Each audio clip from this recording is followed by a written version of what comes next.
President for the board of MaineAEYC, and I'll be your facilitator tonight, speaking with panelists who have been engaging in advocacy. And as we move forward, and we were talking about creating this webinar, we kind of laid out the framework. We wanted to pay close attention to identifying advocacy action steps that are broad, but also highlight how advocacy can happen at many levels. Obviously, the current state of early childhood education has gained a national spotlight due to the COVID-19 pandemic. And while most of us has probably undoubtedly woke up each morning with the heavy weight of how to get through each day, we are seeing a steady flow of media attention. We're also seeing a lot of collaborative efforts to advocate for our industry stabilization, and obviously undeniable vital role that early childhood education plays in our communities, our state, and in our country. So we have a real moment of opportunity. We are fortunate to have a panel of what I like to call fighters from the field. Each of our panelists are involved in the day-to-day work it takes to create high-quality care and education for children. And each one has taken steps to spread their expertise and efforts beyond their respective positions. They are all members of our MaineAEYC Early Childhood Education Policy Leadership Cohort. And as we hear from our panelists, please feel free to ask any questions at any time. You can ask them to a specific panelist or just pose it to the group using our chat room. We are going Facebook Live, so if anyone is joining us on Facebook tonight, please feel free to pose your questions in Facebook as well, and we'll answer as we go along. We want this to be a very casual conversation. We want people to be able to relate to these pioneers in our early childhood education field. And so I would like to introduce you to our wonderful panelists we have tonight. So we have Brittany Foss, early childhood educator for Head Start, Bridget Marden, a family child care educator and also the public policy chair for the Family Child Care Association of Maine, Haleigh Rice, a child care center director, Allie Conley, educator in a child care center as part of a public college partnership, Rosemary Jordan, director of a Montessori child care center, and Marcy Whitcomb, an employee of the Maine Department of Education. So as we get started, we kind of want to start with that question of why people are choosing to get more into policy and advocacy in the field of early childhood education. So I would like to start with each of the panelists and give them about 1 minute to kind of give a brief overview of why they took these first steps to engage in policy or advocacy. So Brittany, I'll start with you.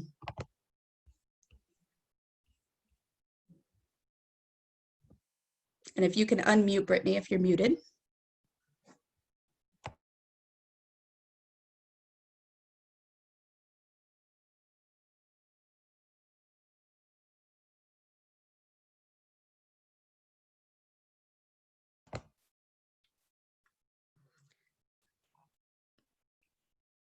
Brittany, I'm going to pause you for a second. We're not hearing your audio.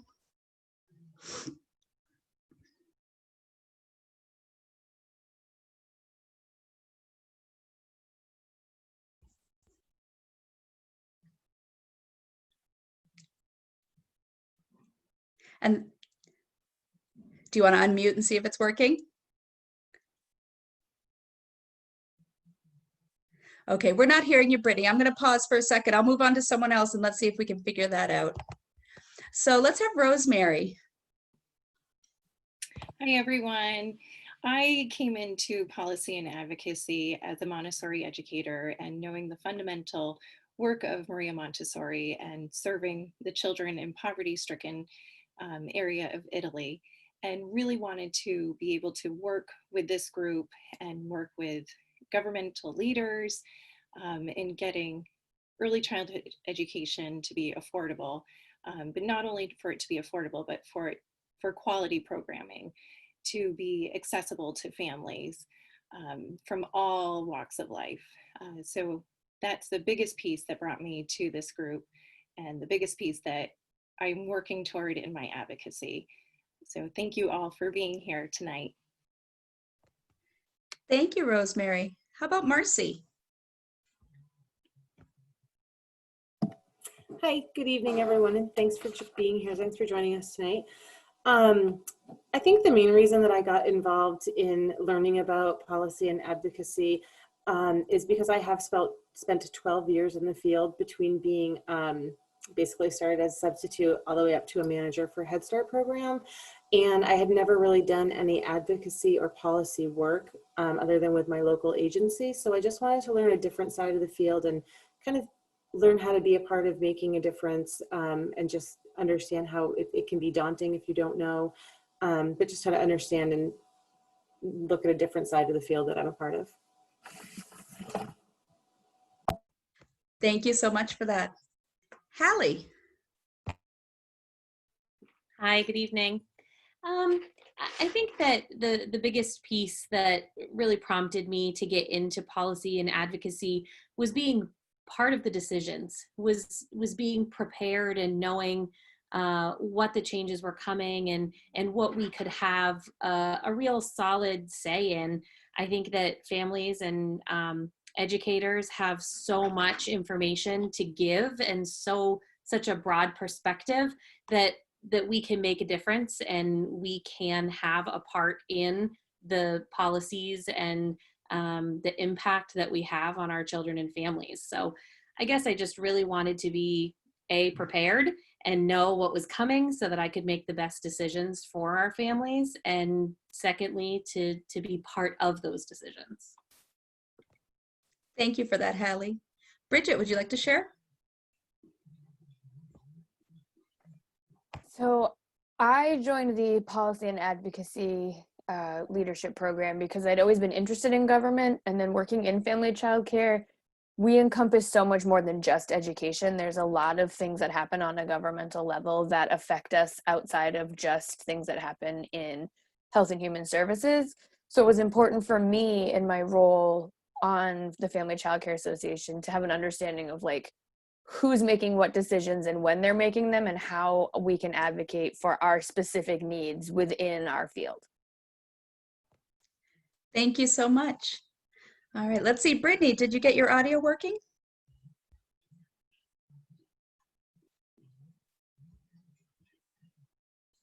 All right, we'll keep trying with that. Allie, I believe you haven't had a chance yet. Yes, hello everyone. I work at a program of preschool that's part of a community college. So we're a laboratory school for aspiring teachers. So one thing I've been really in touch with is the struggle to gain more teachers into the workforce. And then when you get these students who are asking you questions about income and livable wages, it is really apparent that that's a huge issue that we need to be advocating for. So I can go on these wonderful impassioned rants to my friends and family, but I started to think to myself, what am I doing about it and how can I get more involved? So my supervisor recommended me for this program, and government's not something I know a ton about. So it was a great gateway for me to say, okay, what am I doing besides talking about these issues? How am I getting involved in making a difference? Thank you so much for that, Allie. And Brittany, let's try you one more time. Can you hear us?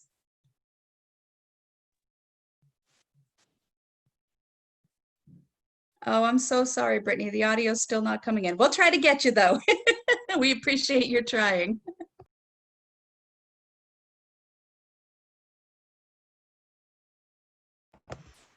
As we move forward to hear more personal stories of advocacy and policy engagement from our panel, I'd like attendees to take a second to think about how you're already an advocate. Advocacy can happen when giving insight to a parent or guardian about their child's development. It can happen when you speak to a school board member. Advocacy can happen while telling your neighbor about how hard this pandemic has been on our childcare sector. And that advocacy can extend to our local, state, and federal government. Each time you raise awareness about something you're invested in and knowledgeable about, you engage in advocacy. So many of you are already taking those steps. No act of advocacy is too small. So I'd like to start with some examples of social media advocacy. So Brittany and then Bridget, followed by Brittany, if we can get her audio working. If you would like to talk about how you've engaged in advocacy on social media platforms and kind of what it felt like to do that. Okay, so I did social media the first time for this specific reason in 2019, which feels like a lifetime ago now. I went to the MaineAEYC Public Policy Forum in Washington, D.C., and they were talking a lot about share this hashtag, share that hashtag. Here are the online handles for all of your congressional delegation. So at first I made it just so I could piggyback on what everyone else was doing, and I wasn't really comfortable making, making original posts. So I just liked and retweeted and shared things that other people said. And then the longer that I was there and the more educated, I guess, I became about how social media works in advocacy, the more I was likely to follow other groups, because I initially started just following the people from Maine.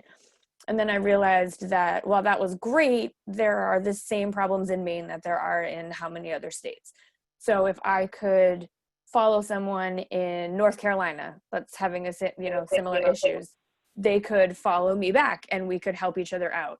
So that was really empowering to be able to increase my network, so that the next time I went to the Public Policy Forum this year, literally the week before the world shut down, I was able to meet some of the people that I followed on social media, and they were like, "Oh, you're from Maine.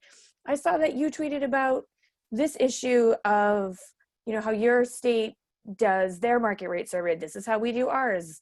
How do you use your subsidy funding? How do you use your CCDBG?" So it was really, really great to use that opportunity to put names to faces, but to also sort of blast what it was we were about.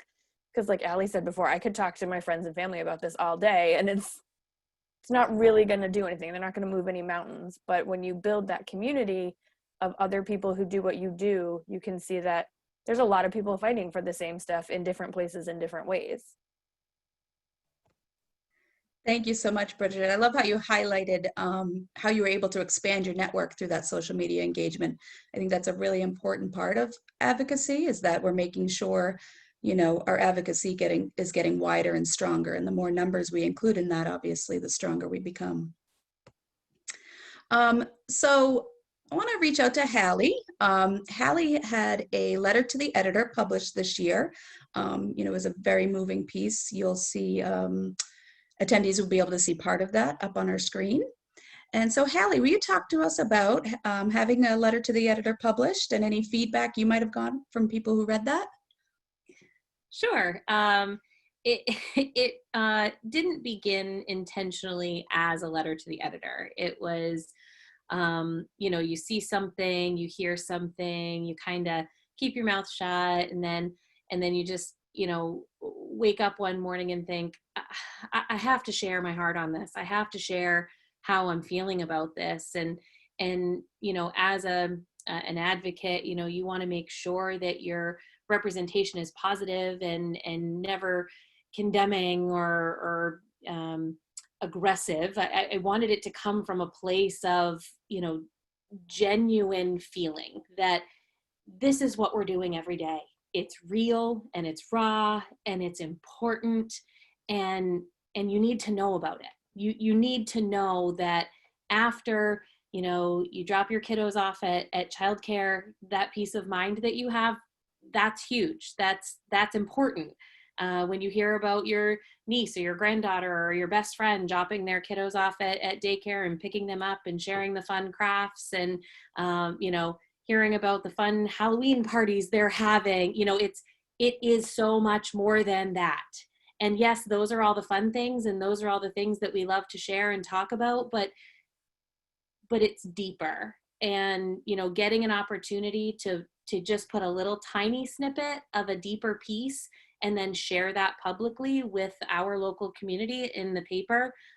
We got some really good feedback from that, and it prompted some good questions from some families, and actually some of my family members who reached out and said, geez, we knew you ran childcare, but we didn't even realize that there was so much to it, So I think that writing a letter to the editor is just a really great opportunity to shed a little bit more light and bring a little bit more understanding as to why we advocate, why we push, why we're asking for funding, why we're asking for support, because it is just so much more than those cute, fun things that you hear about.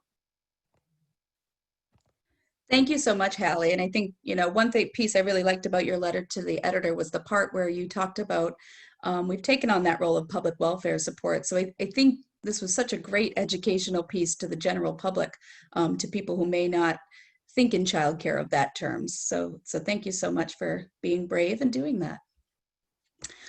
All right, so we want to talk a little bit about writing and giving testimony. In the last 2 years, I've been on the board for about 5 years now. We've just seen so much more engagement from the field of early childhood educator and people who are being willing to write testimony, give testimony. We've seen more bills come through our legislature than we ever have before concerning early childhood education and childcare. So I'd like to start with Bridget, and then Haleigh, I'll have you follow up about those experiences.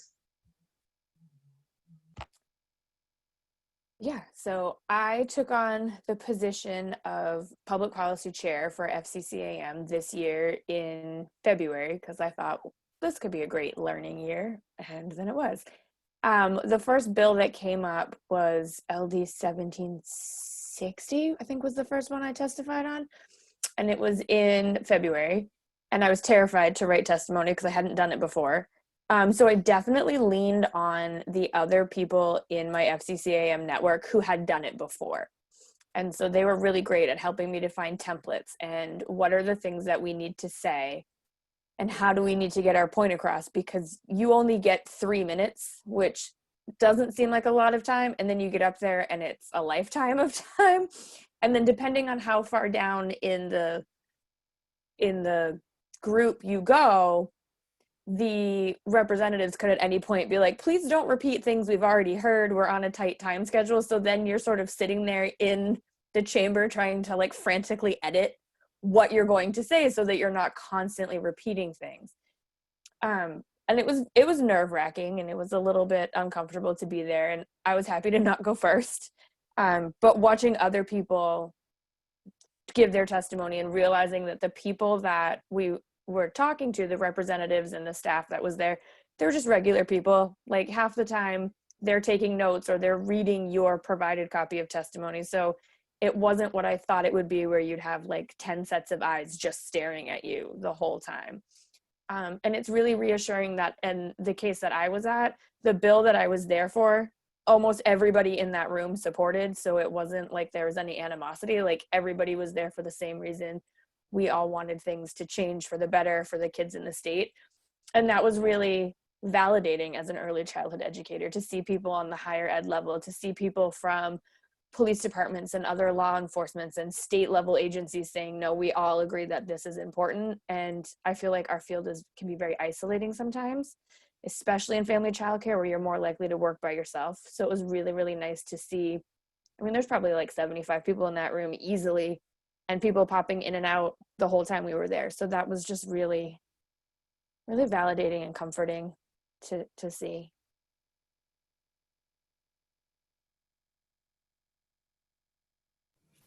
And I have not testified in front of any legislators yet.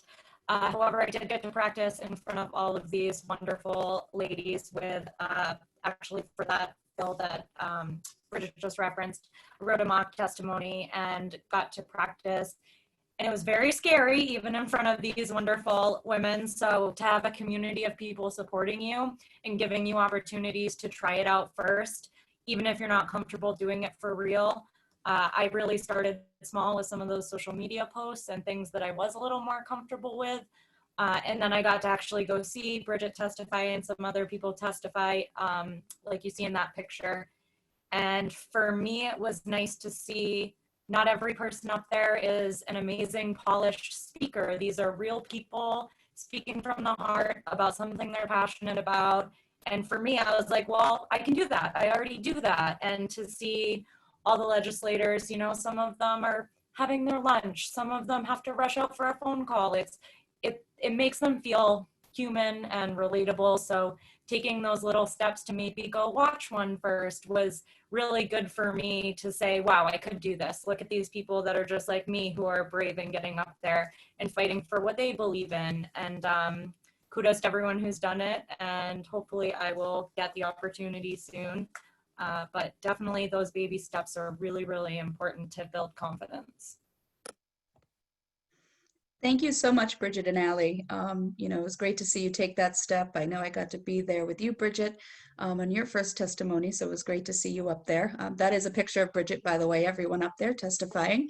And I love how you point out the human element of being there. And I think that's valuable when you're feeling a little nervous about approaching legislators in front of you, is that they have day jobs just like you, and they're people just like you. And when you get up there, you know more than them about early childhood education. So you're an expert teaching them. So thanks for pointing out the human element of that. I want to move on, especially in our current climate. A lot of us are living on Zoom lately, and we have had some of our panelists had the opportunity to be on Zoom meetings with legislators. And so I'm going to have Rosemary, then Haleigh, then Allie, and then Bridget each talk about their experience with meeting with legislators virtually. So I had the opportunity of meeting with a woman from Shelley Pingree's office. And just as Bridget and Allie mentioned too, I also was feeling very nervous for that Zoom call.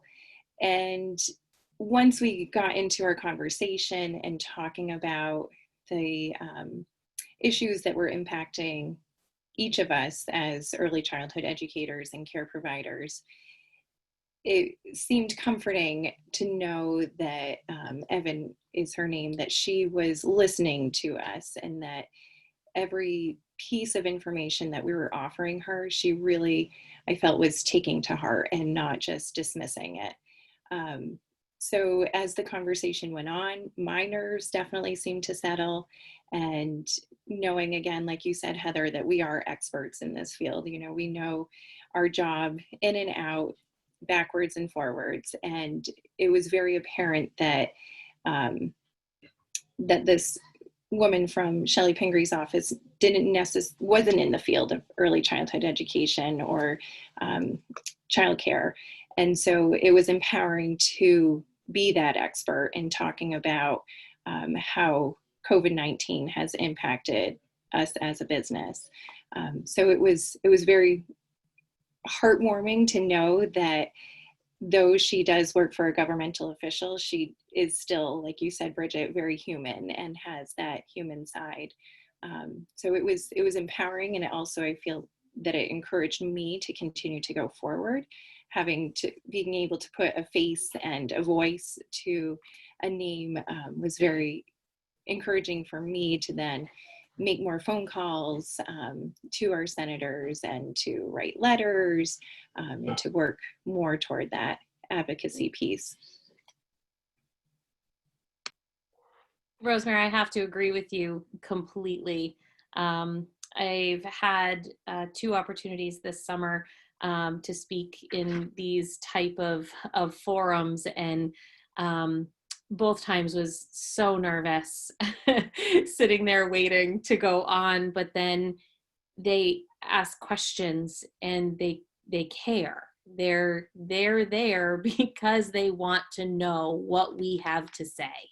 And so, just like Rosemary was saying, as it gets rolling and as you get going and they're asking these thoughtful, insightful questions, that you get an opportunity to be the answer. You get to give examples, and you get to give these true to life reasons why we're doing what we're doing, and it does very quickly become less nervous and more comfortable with the reminder that they're human, and we're here to show them because they care and they're working for us, and we get to be that voice for our families.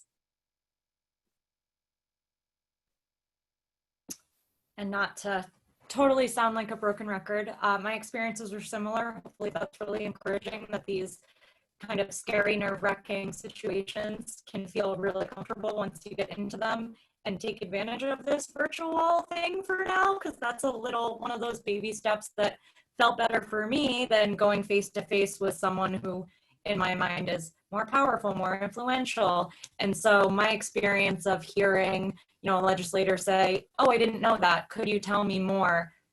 Feels empowering. It feels good. It feels like, oh, this person is admitting that they don't know everything about what we do and they want to know more because these issues are important. These people have children of their own. They have grandchildren of their own. They have nieces and nephews who all of these issues affect. So knowing that they're looking to us saying, wow, I didn't know that. Please tell me more because that sounds like something that needs to be fixed. That's why our voices are so important, because we know the problems and they don't necessarily. So make sure you tell them and you say it and you keep saying it and you keep reminding them.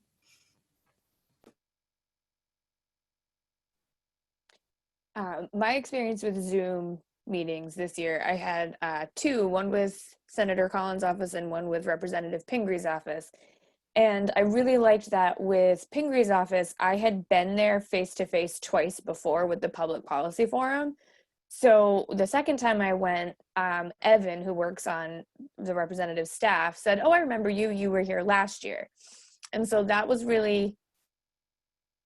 felt really great to know that, like, what I had said the year before had obviously meant enough that she remembered, because they have so many meetings a day that it's almost overwhelming.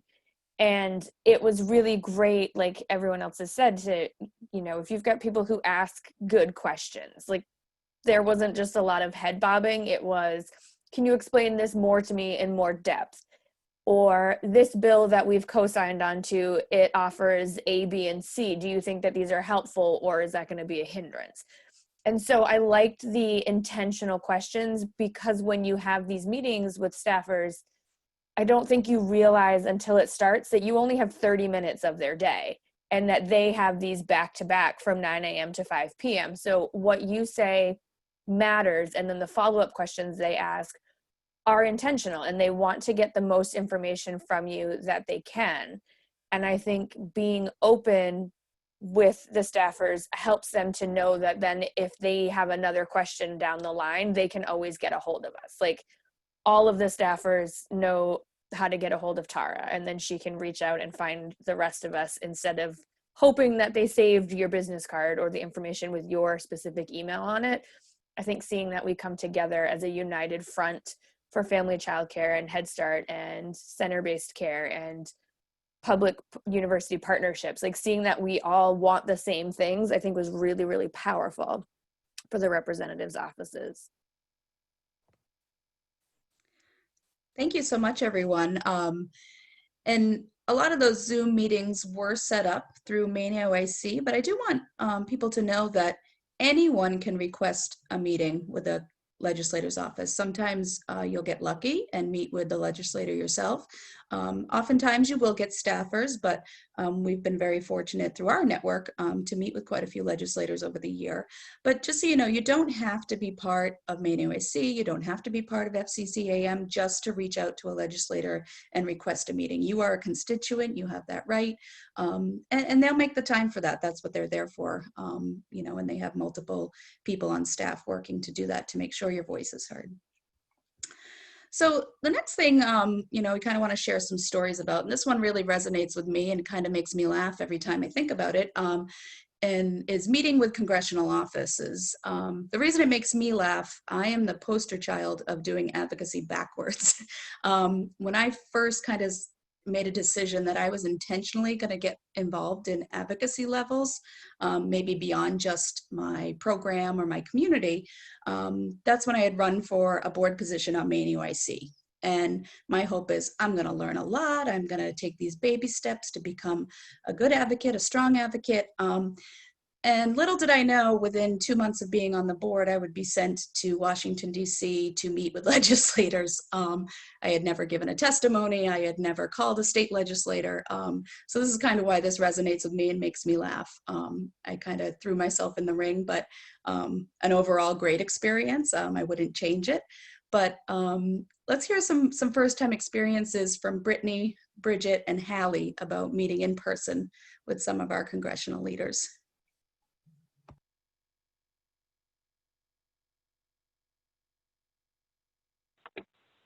All right, we're going to try this. Can you hear me? Yay! You're on. Yay, that's so exciting. Sorry, that just kind of threw me for a loop tonight. I feel like meeting with the congressional leaders was definitely not a baby step for me. It was totally out of my comfort zone, but it was something that I was really excited about, and I thought that we had a lot of support going into, and it was just so important. One of my biggest takeaways was how eager they were to just listen to us and to really understand what we were there for. You know, I never felt like they were just like pushing us through. They asked questions like everybody else said about the Zoom meetings. It was pretty similar to that. They asked questions. They wanted to know. They were interested. And to me, I was like, okay, this is it. This is why I'm here.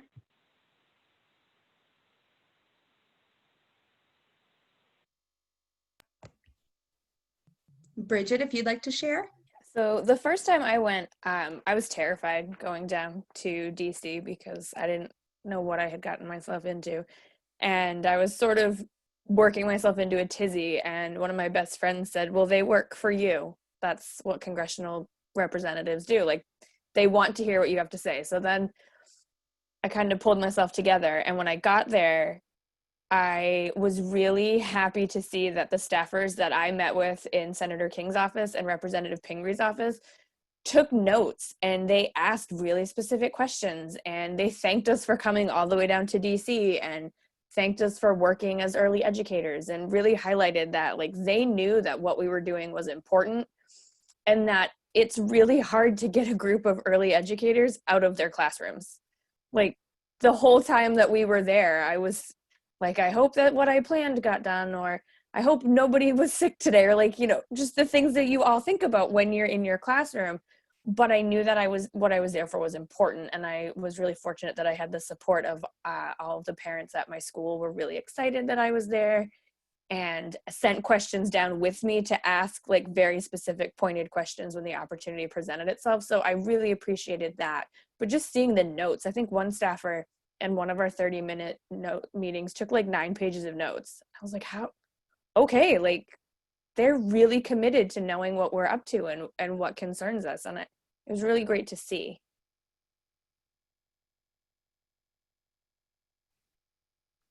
I think it was inspiring.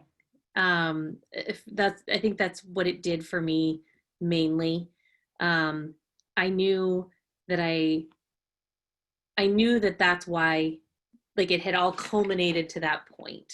I knew that I wanted to be more active in advocacy. I wanted to be more active in the back end of our policy making and be part of the beginning, not, you know, oh, okay, this is coming down the line. Like, sitting there in that office made this moment of, yep, this is why we did this. This is why the meetings and the calls and the emails and the Zooms, it made it all worth it. They, like everybody else has said, you know, they cared, they asked questions. We never felt like we were a bother. It was so exciting to walk through that building and be just amongst all those people and know that we were part of the change. We were part of making sure that educators are recognized, families are supported, and children get what they need. Thank you so much all for that. And I think, you know, we can all agree one of the things we learn quickly when we're meeting in some of our congressional offices is the staff age is pretty young. So as we go in, you know, we might have some nerves. We might be thinking, I'm in over my head. And then you're sitting across the table from somebody who's, you know, 23, 24 years old, you know, very intelligent young people, but really starting to utilize their education and we're teaching them. And, you know, Bridget, I love how you pointed out how many notes they take. So they're really listening. They're really giving those notes to our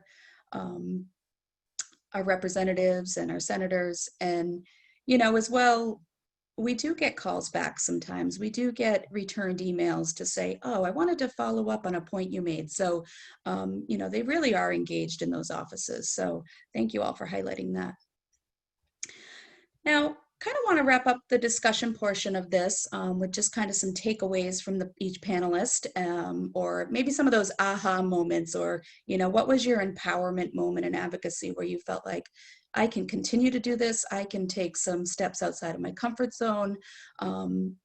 And I kind of want to start with the uniqueness of Marcy. When she first started our policy leadership cohort, she was working for Head Start, I believe, Marcy. I think I have that right. And then she now is working for the Maine Department of Education. So she's kind of seen this, where she had wide boundaries in advocacy, now working for a State Department, you're confined a little bit more, but she's on that end of working to implement policies, which is a really neat perspective. So Marcy, would you mind sharing about that a little bit? Sure, I'd love to. So yes, I started with the Department of Education as the Early Childhood Program Monitor on March 16th, which was the day the schools closed. So I haven't actually done the work that I was there to do, but we're making a plan around that.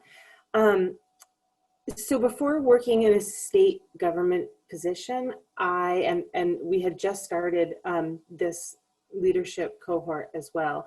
And I didn't really have a lot of background in sort of policy or advocacy or just legislative, any of the governmental stuff. So it's been a really large learning curve for me. And some of the things that I have learned and wanted to share tonight was that what I'm seeing in kind of like the background or behind the curtains is that it's really, it's a process. So policy change with testimony and with Facebook posts and with talking to people and letters to the editor and all of those amazing steps, it's a process. And so we do these things and then sometimes it seems like nothing's happening or nobody's actually listening, even though they're taking notes and we're meeting with people. And I think it's really important to understand that after we give testimony or after we've done these things, that in Augusta, we really are, everybody has a job, everything takes some time.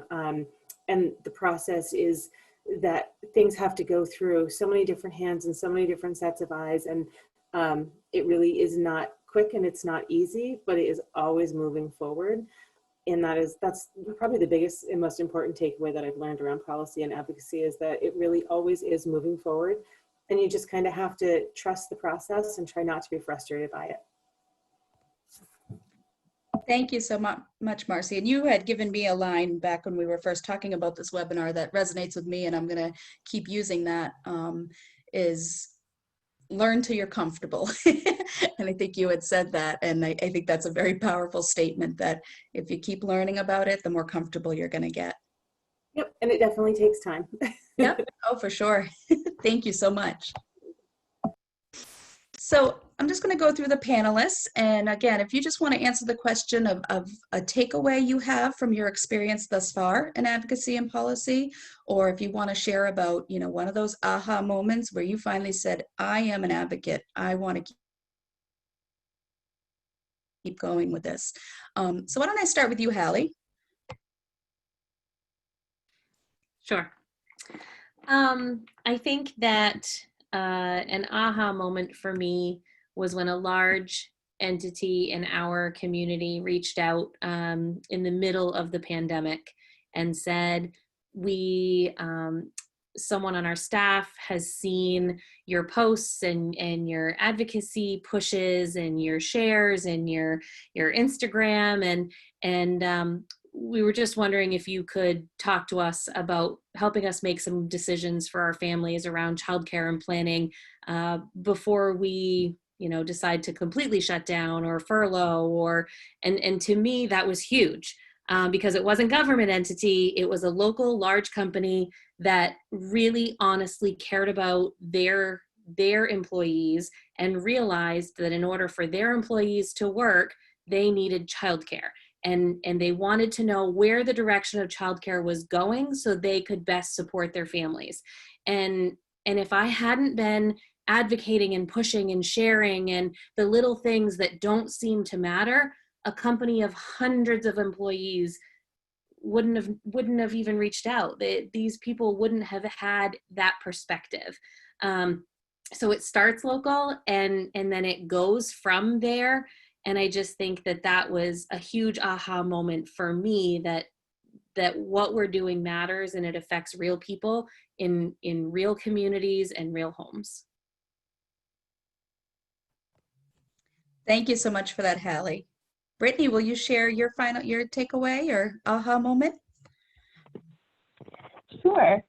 My takeaway from this experience was that anything that you do or feel comfortable doing makes a difference. So I started out by just reposting photos, maybe sharing a MaineAEYC post on Facebook, things like that. And then, like, you don't have to go to DC to make a difference. You can do anything you feel comfortable with, and I think that's really what I took away from this.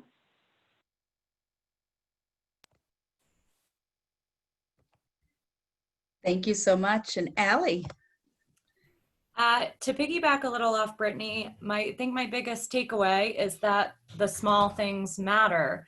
And if you're not confident doing those big, extravagant advocacy pieces of going to Washington and, you know, calling up legislators, the social media posts are small steps that make a big difference. I was able to use my social media post to get a family member from my program to make her own social media video and give a voice to the parents while all these teachers were speaking up. And that was really powerful for me. I sent an email to some of our senators, and you get one back that was clearly directed at the point you were trying to make and one that was clearly generic. And that's a good learning moment of who's reading my emails and who probably needs a little more attention or needs the phone call or needs someone to get a hold of a staffer and really put a bug in this person's ear. So those little baby steps, one, you're building confidence and you're educating yourself, and those things do get heard and they do encourage other people to take some baby steps too. And when we all start doing those little things, then it becomes really big and it does get the attention that it deserves and that we need. Thank you, Allie. Bridget, would you like to share? Yeah, I think one of my aha/takeaways altogether was seeing that I was now part of this much bigger network of people, and that I could reach out to anybody on the leadership group and say, hey, could someone read this? Could someone give me their thoughts on that? And that every voice matters, no matter how tiny you feel like your voice is. Like, if you have one person saying we really need support for early ed, that's great. But if you've got 100 people saying it, then that sort of floats up to the top. So it was just really great too. When I went to my first testimony, there were probably 5 or 6 people from our leadership team that showed up, and other people who were not part of the group, but who I had networked with to meet and in other parts of our field. And I thought that was really great. Like, just realizing that while what I was doing might feel small, if those, 10, 12, 30 other people are also doing it, then we're really powerful when we come together. And that is a really great feeling in a field where sometimes you are made to feel like you are not. So I really appreciated that. Great point, Bridget. Thank you. And let's see, Rosemary. So I think the biggest takeaway for me is knowing that, yes, we're advocating for children and parents when we're having conversations with parents about their child and their child's day. We've talked a lot about talking with governmental officials this evening, and I think the biggest takeaway for me, like everyone I feel has said, that just one small voice can have a great impact. One piece that I did outside of this policy group and outside of governmental officials and outside of talking with parents was during the COVID-19 pandemic, which we're still in. I reached out to many major retailers to see if they would open up store hours to childcare providers, because as many of you know, finding cleaning supplies has been a challenge.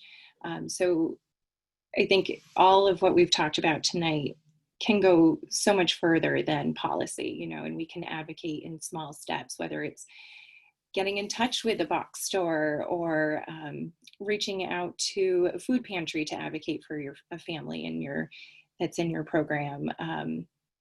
Going to Goodwill or another store and finding clothing for a child that may be in your program that's lacking those resources. So I think the biggest piece for me as a whole. And it may be redundant because many of the panelists have already said this, but again, just that any little piece that we can add or make can create such a big impact, and it can create a big impact in one life, and it can create a big impact in many lives.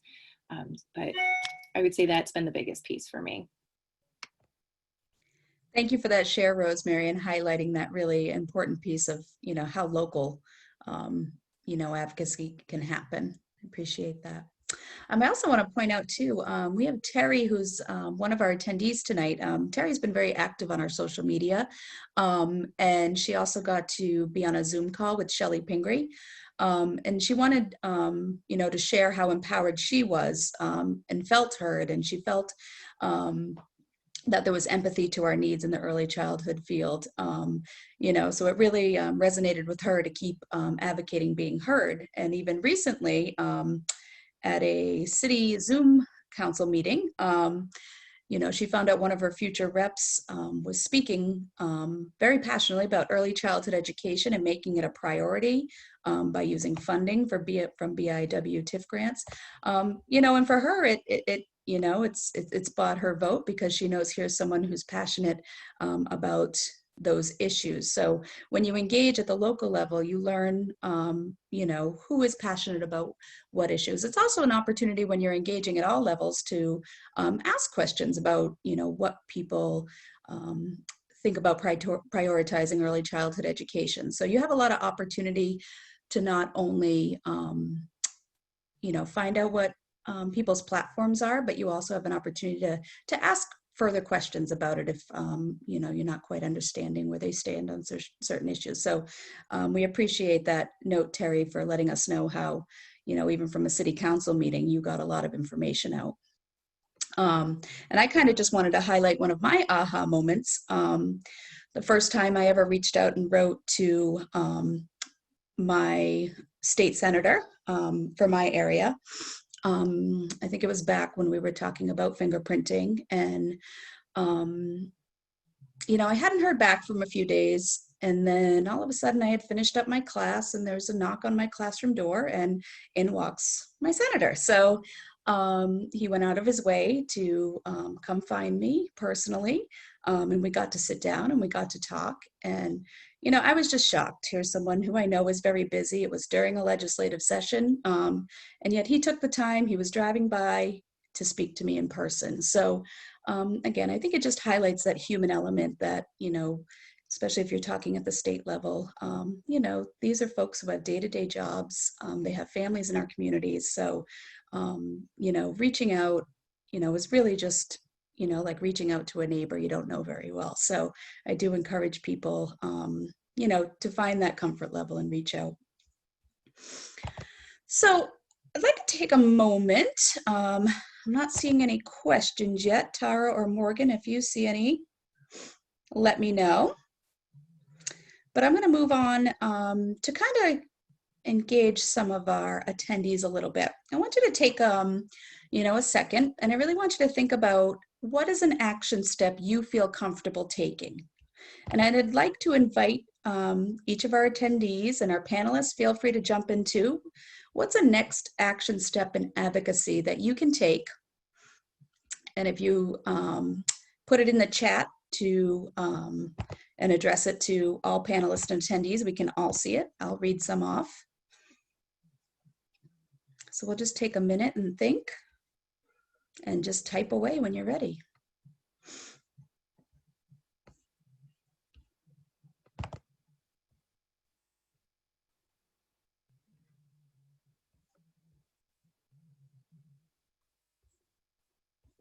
I know one of my next advocacy steps will be to reach out to,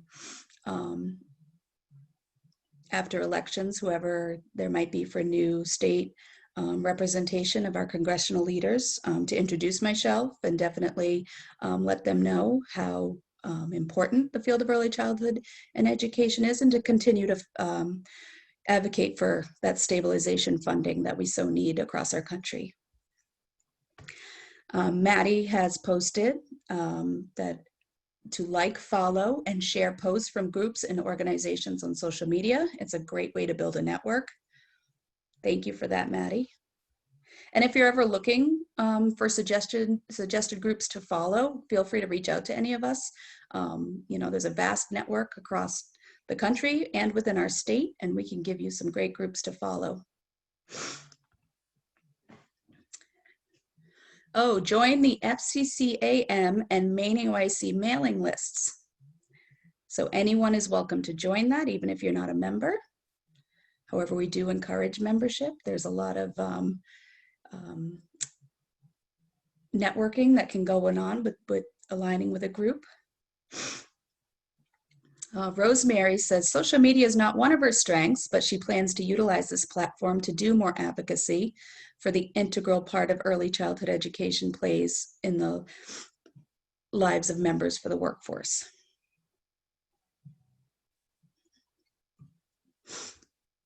We're seeing social media is such a big tool, you know, and I think anybody who's grown into advocacy and seen it evolve for social media to be such a big tool now, you know, as Bridget had highlighted how she's now networked with people all across the country.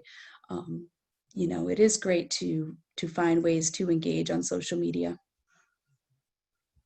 Vivian plans to do more with social media, such as following groups and sharing and creating posts.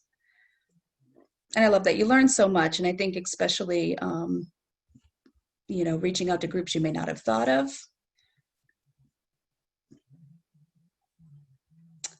Beth is going to share information with families from her school, and I think that's wonderful. If we educate our families are our biggest allies in advocacy. And the more we can get families to understand our needs and what will help this field grow, they're the ones who are going to help get us done and help us meet the goals that we need. Allie would like to testify at a public hearing. I hope we get back to those soon, Allie.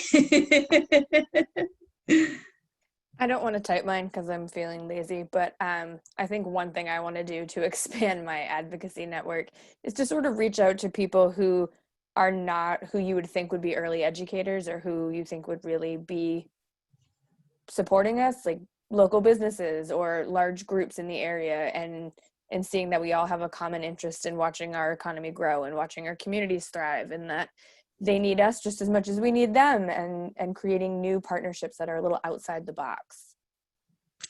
Absolutely. Thank you for that point, Bridget.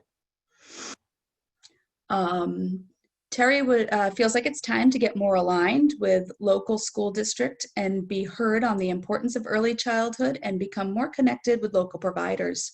And we're definitely seeing this a lot as we're seeing public pre-K expansion, how we align public pre-K with our private sector as well and create those partnerships.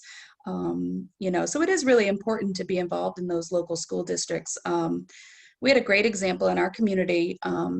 I reached out to our superintendent and said, hey, you know, we have after school childcare and we're going to be responsible for some of this remote learning coming up. And can we have a meeting? And I will invite all local childcare providers who want to attend. And he was super receptive. He wanted to meet with us. And so we sat down and had an hour-long meeting talking about our concerns, wanting to understand some of the decisions made at the school level, and how we can support each other. And, you know, when you do those types of things in your community, you're only growing systems that are stronger for the children.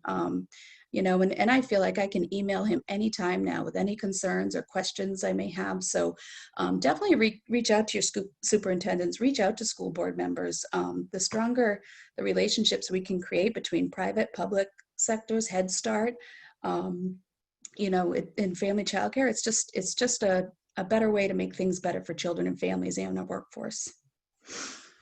So we do have in the chat room, you're going to see some links that Morgan and Tara have been posting. Some of them are to our organizations we do a lot of work with, Family Child Care Association of Maine, Maine Children's Alliance, Maine State Parent Ambassadors, Maine Roads to Quality, you know, as ways you can get involved. What I'm loving right now is the momentum that I'm hearing about in the communities of practice through Maine Roads to Quality. If you haven't been able to join one of those, I highly recommend it. I know people I network with are, you know, they're just getting a lot of support, especially during these times. So I think it's a wonderful thing that Maine Roads to Quality offers. You know, Family Child Care Association Maine is endlessly working on projects. Today they had a question and answer session about the market rate survey, which I thought was amazing. You know, there's always some confusion around this time when we're filling out those market rates. So if you engage in these groups, you're going to get a lot of information, and you're also going to build your network. And I think that's one thing that's been highlighted through this pandemic. I have talked to educators I may not have talked to prior to the pandemic. And I think, you know, we're in this ship that feels like it's sinking fast, but the more people we bring together and the more we keep pushing through some of our advocacy, you know, that's the only way we're going to reach our goals. So I'm believing we will follow up with anyone who has joined us tonight and give you some of these resources. All the panelists have also been willing to give their emails out. If you had specific questions, if you just want to network or talk about different things, you know, that's a great first action step. Reach out to somebody who's had some of these experiences. I would also like to highlight that our 2020 Early Childhood Education Policy Leadership Cohort will be wrapping up in a few months, and we will be looking for applicants for our 2021 cohort. You know, I feel like the panelists have all gained a tremendous amount of knowledge and experience in advocacy, so I think they would give a 2 thumbs up for doing that. And if you had questions about that policy cohort, they're some of the best to reach out to. You could also reach out to Tara and I at MaineAEYC. But it's a great program. It helps us build confidence. It helps us learn more about how the systems work, how our legislative processes work, how bills are introduced and passed. So it's just a great way to get a lot of information. It's a fun group. You have great connections when you're done. You know, we learn when people just get married. Congratulations, Haleigh. So, you know, we're a very bonded group. We meet once a month on different topics, on different areas of policy and advocacy. So I would encourage people to do that. We will have a legislative session to come up. So again, please follow us and Family Child Care Association of Maine for any legislative agendas going on or any bills that we may be looking at to support or advocate for this session. And I think that's all I have for tonight. Thank you for your continued advocacy. Thank you for joining us tonight. And again, you know, make that connection, give us a call, give us an email, and anything we can help with, we're always here for. So thank you all for joining us. Thank you to our panelists. You are amazing. Thank you for what you all do every day. And everyone have a good night.